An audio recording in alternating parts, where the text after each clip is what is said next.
Duck, the Great Western engine, worked hard in the yard at the big station. Sometimes he pulled coaches. Sometimes he pushed freight cars, but whatever the work, Duck got the job done without fuss. One day, Duck was resting in the shed when Sir Topham Hatt arrived. "Your work in the yard has been good. Would you like to have a branch line for your own?" "Yes, please, sir," replied Duck. So Duck took charge of his new branch line. The responsibility delighted him. The line runs along the coast by sandy beaches till it meets a port where big ships come in. Duck enjoyed exploring every curve and corner of the line. Sea breezes swirled his smoke high into the air, and his green paint glistened in the sunlight. "This is just like being on holiday," he puffed. "Well, you know what they say," laughed his driver. "A change is as good as a rest." Soon, Duck was busier than ever.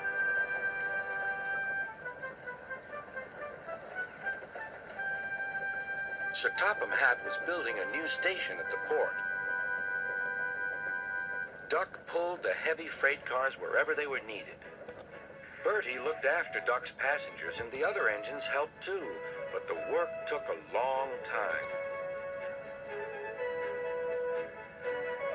Noise and dust filled the air. "Don't worry," whistled Toby. "The station's nearly finished." "And on time, too," said Duck thankfully. Duck felt his responsibility deeply and talked endlessly about it. "You don't understand, Donald, how much Sir Topham Hatt relies on me." "Ach, aye," muttered Donald sleepily. "I'm Great Western, and I—" "Quack, quack, quack." "What?" "Ye heard? Quack, quack ye go. Sounds like ye'd an egg laid. Now wheesht and let an engine sleep." "Quack yourself," said Duck indignantly. Later, he spoke to his driver. "Donald says I quack, as if I'd laid an egg." "Quack, do you?" pondered his fireman. He whispered something to Duck and his driver. They were going to play a joke on Donald and pay him back for teasing Duck. The engines were busy for the rest of the day, and nothing more was said.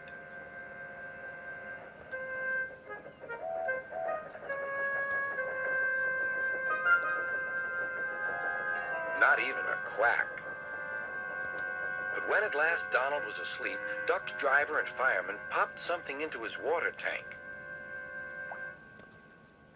Next morning, when Donald stopped for water, he found that he had an unexpected passenger aboard. A small white duckling popped out of his water tank. "Now, who's behind this?" laughed Donald. The duckling was tame. She shared the fireman's sandwiches and rode in the tender. The other engines enjoyed teasing Donald about her. Presently, she grew tired of traveling and hopped off at a station, and there she stayed. That night, Donald's driver and fireman got busy, and in the morning, when Duck's crew arrived to look him over, they laughed and laughed. "Look, Duck, look what's under your bunker. It's a nest box with an egg in it." Donald opened a sleepy eye. "Well, well, well, ye must have laid it in the night, Duck, all unbeknownst." Then Duck laughed too. "You win, Donald. It'd take a clever engine to get the better of you." There's a pond near the duckling station. Here she often swims and welcomes the trains as they pass by. The station master calls her Dilly, but to everyone else, she is always Donald's duck.